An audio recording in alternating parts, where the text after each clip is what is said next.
વર્ષો પહેલાની વાત છે। એક નાનકડા ગામમાં રાજુ નામનો એક યુવાન રહેતો હતો।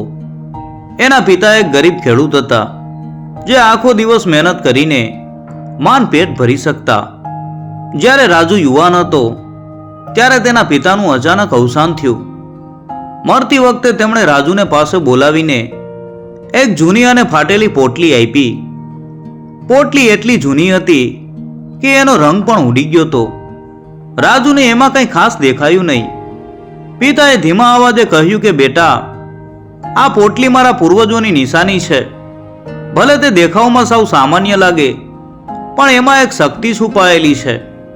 તારા જીવનમાં જ્યારે કોઈ મોટું સંકટ આવે ત્યારે જ એને ખોલજે। ત્યાં સુધી એને કોઈને દેખાડીશ નહીં, અને ખાસ કરીને કોઈને એનું રહસ્ય કહેતો નહીં। રાજુએ પોતાના પિતાને વચન આપ્યું। પિતાના ગયા પછી રાજુ અને એની માતા ગામમાં એકલા પડી ગયા। ગરીબી એટલી હતી કે 2 ટંકનું ખાવાનું પણ મુશ્કેલ હતું। રાજુએ ખેતીમાં હાથ અજમાવ્યો, પણ જમીન એટલી ફળદ્રુપ નહોતી કે તેમાંથી કંઈ ખાસ પાક લઈ શકાય। માતા ઘરકામ કરીને અને થોડું ઘાસ કાપીને એ વેચીને મન ગુજરાન ચલાવતી। રાજુને ખૂબ દુઃખ થતું કે તે પોતાની માતા માટે કશું કરી શકતો નથી। એક દિવસ રાજુએ વિચાર્યું કે ગામમાં રહીને કાંઈ નહીં થાય। તેણે શહેરમાં જઈને કમાણી કરવાનું નક્કી કર્યું। તેણે પોતાની માતાને સમજાવ્યું અને આશીષ લઈને નીકળી પડ્યો। માતાએ પોતાના દીકરાને આશીર્વાદ આપ્યા અને કહ્યું કે બેટા, તું જ્યાં પણ જાય ત્યાં મહેનત કરજે અને પ્રામાણિક રહેજે। સફળતા જરૂર મળશે। રાજુની કમર ઉપર એ જૂની પોટલી બંધાયેલી હતી। તે પોટલીને પોતાના પિતાની છેલ્લી નિશાની માનીને હંમેશા પોતાની સાથે રાખતો। પોટલી ફાટેલી હોવાથી તે અંદરથી કંઈ ખાસ દેખાતી નહોતી। શહેરમાં પહોંચીને રાજુને ઘણું આશ્ચર્ય થયું। ગામ કરતાં અહીં બધું અલગ હતું। ઊંચી ઇમારતો, ભીડભાડવાળા રસ્તા અને અજાણ્યા ચહેરા। તે કોઈ કામની શોધમાં ફરવા લાગ્યો। ઘણા દિવસો સુધી તેને કોઈ કામ મળ્યું નહીં। પૈસા ખૂટી રહ્યા હતા। તેણે એક ધર્મશાળામાં આશરો લીધો, પણ હવે ત્યાં પણ રહેવાના પૈસા નહોતા। એક સાંજે રાજુ થાકીને બેઠો હતો ત્યારે એક વૃદ્ધ માણસ તેની પાસે આવ્યો। તે વૃદ્ધના કપડાં ફાટેલા હતા અને તે ખૂબ જ ભૂખ્યો લાગતો હતો। રાજુ પાસે ખાવા માટે એક રોટલો હતો। તેણે વિચાર્યું કે પોતે તો ભૂખ સહન કરી લેશે, પણ આ વૃદ્ધ માણસને મદદ કરવી જોઈએ। તેણે પોતાનો રોટલો વૃદ્ધને આપી દીધો। વૃદ્ધ માણસ રોટલો ખાઈને ખૂબ ખુશ થયો। તેણે રાજુનો આભાર માન્યો અને પૂછ્યું કે બેટા, તું કેમ આટલો ઉદાસ છે? જો તું મને કહીશ તો હું કદાચ તારી કોઈ મદદ કરી શકીશ। રાજુએ તેને પોતાની બધી વાત કરી। તેણે કહ્યું કે તેને કોઈ કામ નથી મળતું અને તે ઘરે પાછો ફરવાનું વિચારી રહ્યો છે। વૃદ્ધ માણસે રાજુની પ્રામાણિકતા અને દયા જોઈને તેને એક મોતી આપ્યું। આ મોતી ચમકતું હતું અને એક સામાન્ય મોતી કરતાં એ મોટું હતું। વૃદ્ધે કહ્યું, આ મોતી એક જાદુઈ મોતી છે, અને જો તું કોઈ પણ વસ્તુને સ્પર્શ કરાવીશ તો તે વસ્તુ 2 ગણી થઈ જશે, પણ આ મોતીનો ઉપયોગ ફક્ત એક જ વાર કરી શકીશ, ત્યાર પછી તે તેની શક્તિ ગુમાવી દેશે। રાજુએ વૃદ્ધનો આભાર માન્યો અને મોતી લઈ લીધું। વૃદ્ધ માણસ અચાનક ગાયબ થઈ ગયો। રાજુને તેની વાત ઉપર વિશ્વાસ ન આવ્યો, પણ તેણે વિચાર્યું કે આ મોતીનો ઉપયોગ કોઈ ખાસ સમયે કરવો જોઈએ। તેણે એ મોતીને પોતાની પોટલીમાં મૂકી દીધું અને ફરીથી આશરો લીધો। બીજા દિવસે રાજુએ ફરી કામ શોધવાની શરૂઆત કરી। એક વેપારીએ તેને પોતાના ગોદામમાં કામ આપ્યું। રાજુએ ખૂબ મહેનત કરી। તે એક પ્રામાણિક અને વફાદાર યુવાન હતો। થોડા જ મહિનામાં વેપારી તેના કામથી ખુશ થઈ ગયો અને તેને પોતાનો મુખ્ય સહાયક બનાવી દીધો। રાજુ હવે સારા પૈસા કમાવા લાગ્યો. તેણે પોતાની માતાને પણ શહેરમાં બોલાવી લીધા. તેણે પોતાની માતાને બોલાવ્યા પછી એક દિવસ તેણે પોતાના પિતાની પોટલીને ખોલીને જોયું. એમાં મોતી તો હતું જ, પણ એના સિવાય એક કાગળ હતો. એ કાગળ ઉપર લખેલું હતું કે બેટા, આ મોતી એક જાદુઈ વસ્તુ છે. મેં તને કહ્યું છે કે આનો ઉપયોગ ફક્ત એક જ વાર કરજે. આ મોતીનો ઉપયોગ કરીને તને તારી ખુશી મળી શકે છે, પરંતુ યાદ રાખજે, આ મોતી તારા કામની શરૂઆત છે. બાકીનું જીવન તારે તારી મહેનતથી બનાવવાનું છે. તારા કૂતરા અને બિલાડીની જેમ વફાદાર અને પ્રામાણિક બનજે. રાજુએ એ વાંચીને આશ્ચર્ય અનુભવ્યું. રાજુ હવે એક શ્રીમંત બની ગયો હતો. તેણે પોતાના શહેરની બહાર એક મોટું ઘર બનાવ્યું અને તેની માતા સાથે રહેવા લાગ્યો. તેણે પોતાના ગામમાં જઈને લોકો માટે એક શાળા ખોલી અને પાણીની વ્યવસ્થા કરી. આ બધું તેણે પોતાની મહેનતથી કર્યું, જાદુઈ મોતીનો ઉપયોગ કર્યા વગર. રાજુ હવે શહેરનો એક પ્રખ્યાત અને આદરણીય વ્યક્તિ બની ગયો હતો.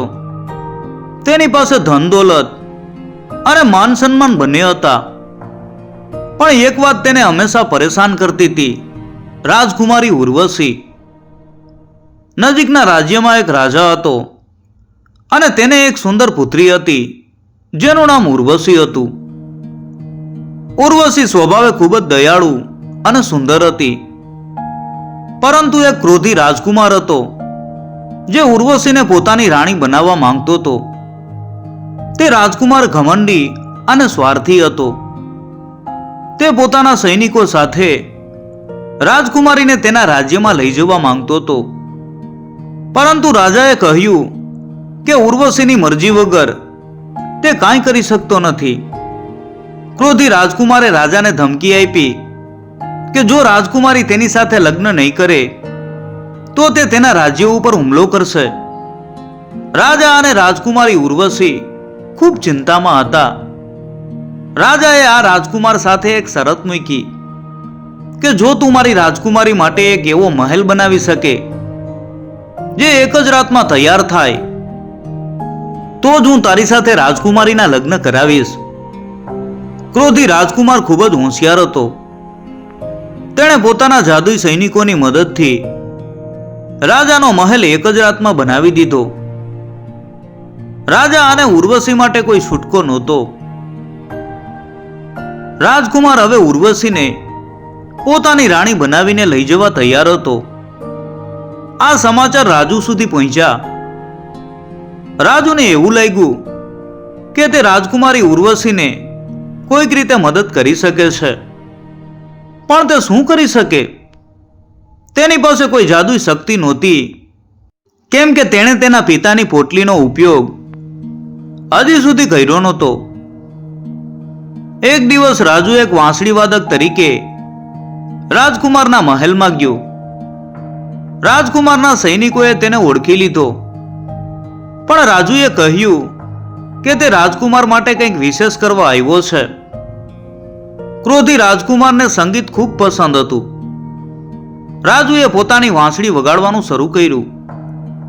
વાંસળીનો અવાજ એટલો મધુર હતો કે રાજકુમાર અને સૈનિકો મંત્રમુગ્ધ થઈ ગયા. રાજુએ એક રાગ વગાડ્યો જે શાંતિનો સંદેશ આપતો હતો. આ રાગ સાંભળીને રાજકુમારનું મન શાંત થઈ ગયું. તેણે રાજુને પૂછ્યું, તારા સંગીતમાં આટલી શાંતિ અને મધુરતા ક્યાંથી આવે છે? એટલે રાજુએ જવાબ આપ્યો કે મહારાજ, મારા પિતાએ મને શીખવ્યું છે કે સાચું સુખ ધન દોલતથી નહીં પણ દયા અને ક્ષમાથી મળે છે. જો તમે રાજકુમારી સાથે લગ્ન કરશો તો પણ તમે સુખી નહીં થઈ શકો, કારણ કે તેમના દિલમાં તમારા માટે કોઈ પ્રેમ નથી. પરંતુ જો તમે તેમને સ્વતંત્રતા આપશો અને તેમના મનમાં જે છે તે કરવા દેશો તો તમે સાચા અર્થમાં સુખી થશો. આ સાંભળીને ક્રોધી રાજકુમાર વિચારમાં પડી ગયો. તેણે કહ્યું કે મેં તો શરત પૂરી કરી છે. એટલે રાજુએ જવાબ આપ્યો કે મહારાજ, શરત તો તમે પૂરી કરી, પણ શું તમે રાજકુમારીનું દિલ જીત્યું છે? જો તમે તેમના હૃદયમાં પ્રેમ અને આદર મેળવી શકશો તો જ તમે સાચા રાજા કહેવાશો. સાચા રાજા એ હોય છે જે પોતાના લોકોને ખુશ રાખે અને પોતાના પ્રેમ માટે બધું જ કરી શકે. આ સાંભળીને રાજકુમારને ક્રોધ આવ્યો.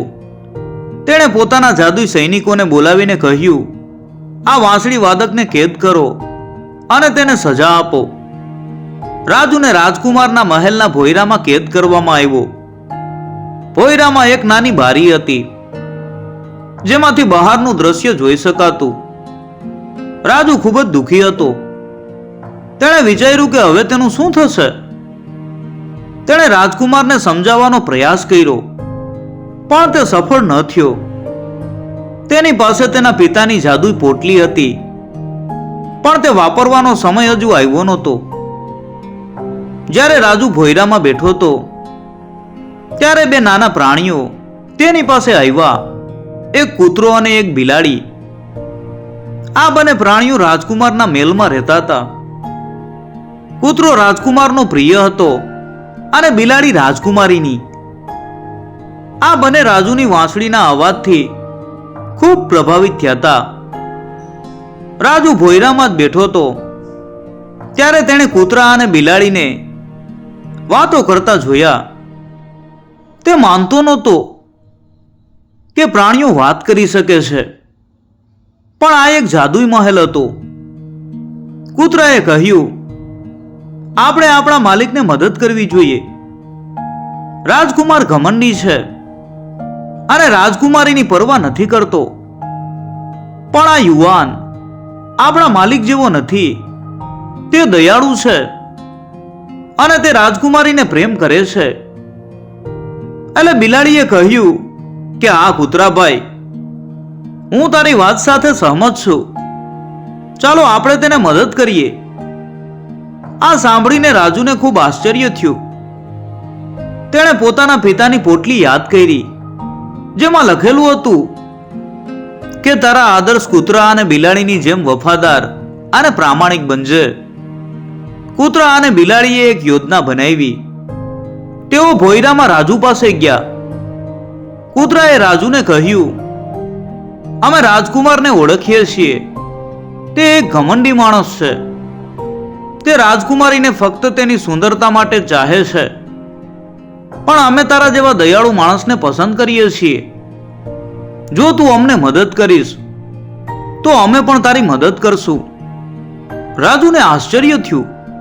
તેણે પૂછ્યું, હું તમને શું મદદ કરી શકું છું?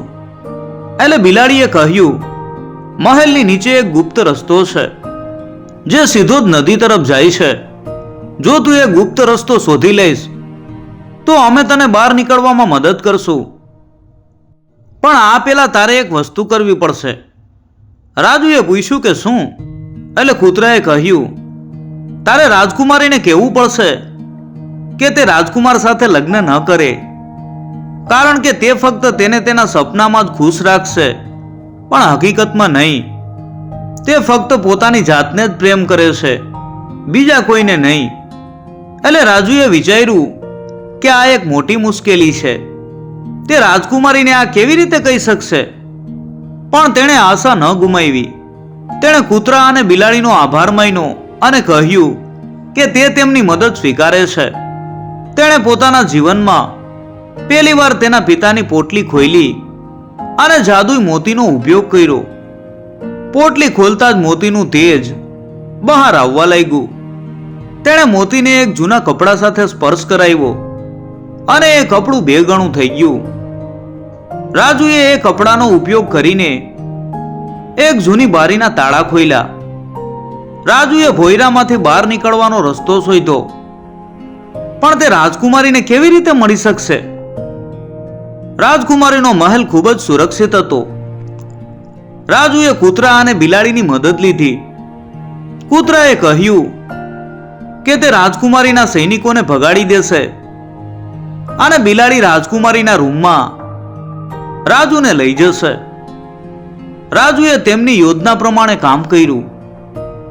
કૂતરાએ સૈનિકોને ભગાડ્યા અને બિલાડી રાજકુમારીના રૂમમાં રાજુને લઈ ગઈ. રાજકુમારી ઊંઘી રહી હતી. રાજુએ ધીમા અવાજે કહ્યું કે રાજકુમારી, મને માફ કરજો, પણ મારે તમને મળવું પડ્યું. હું તમને કંઈક કહેવા આવ્યો છું. હું એક વાંસળી વાદક છું. મેં તેને કહ્યું કે તે તમારા દિલને જીતી શકશે નહીં, પણ તે હજુ પણ ઘમંડી છે.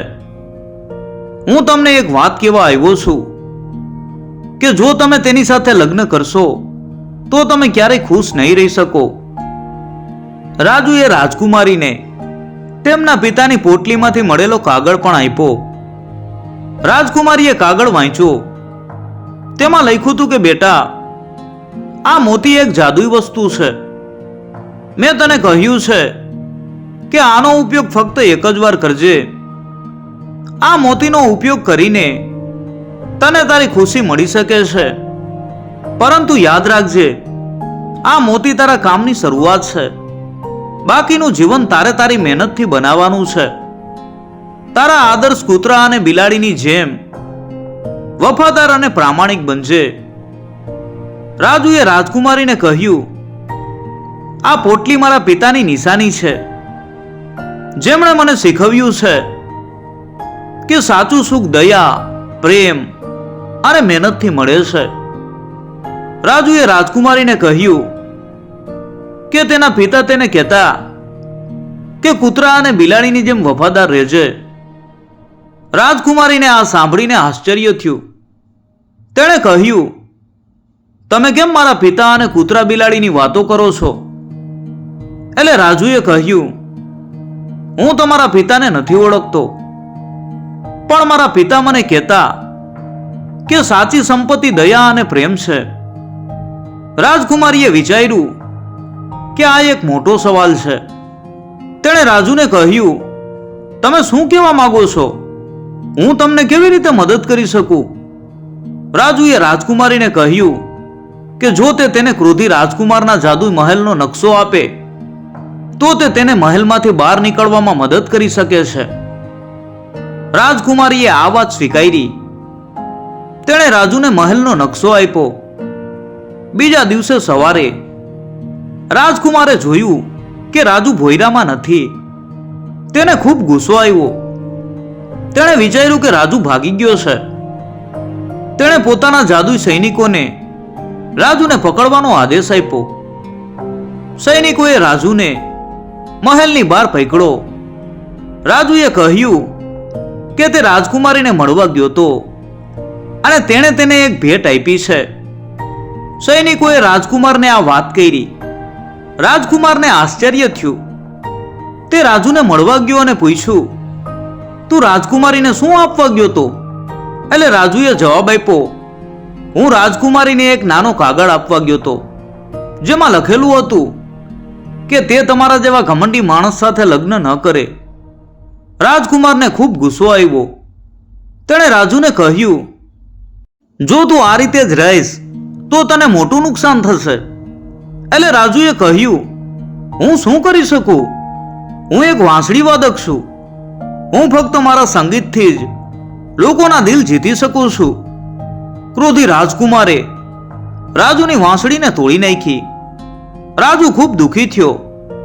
તેણે વિચાર્યું કે હવે તેનું શું થશે. તેણે પોતાના પિતાની પોટલીને ફરીથી યાદ કરી. તેણે પોટલીમાંથી જાદુઈ મોતી કાઢ્યું અને તેને એક જૂની વાંસળી સાથે સ્પર્શ કરાવ્યો. વાંસળી એક નવી અને સુંદર વાંસળી બની ગઈ. રાજુએ નવી વાંસળી વગાડવાનું શરૂ કર્યું. આ વખતે વાંસળીનો અવાજ એટલો મધુર હતો કે તે રાજકુમાર અને તેના સૈનિકોને શાંતિ આપી શક્યો. રાજકુમારનું મન શાંત થઈ ગયું. તેણે કહ્યું, તારું સંગીત મને શાંતિ આપે છે, પણ હું તને મદદ કેમ કરું? એટલે રાજુએ કહ્યું, જો તમે રાજકુમારીને પ્રેમ કરતા હોય તો તમે એને મુક્ત કરો. જો તમે તેને મુક્ત નહીં કરો તો તેનું હૃદય ક્યારેય શાંત નહીં થઈ શકે. ક્રોધી રાજકુમારને આ સાંભળીને થોડો વિચાર આવ્યો. તેણે રાજુને કહ્યું, હું એક શરત રાખું છું. જો તું મને હરાવી શકે તો હું રાજકુમારીને મુક્ત કરીશ. રાજુએ આ શરત સ્વીકારી. ક્રોધી રાજકુમારે રાજુને એક પડકાર આપ્યો. તેણે કહ્યું, જો તું મારા જાદુઈ મહેલને એક જ રાતમાં તોડી શકે તો હું તને જીત આપીશ. રાજુએ વિચાર્યું કે આ એક મોટી મુશ્કેલી છે. તેની પાસે કોઈ જાદુઈ શક્તિ નહોતી, પણ તેણે આશા ન ગુમાવી.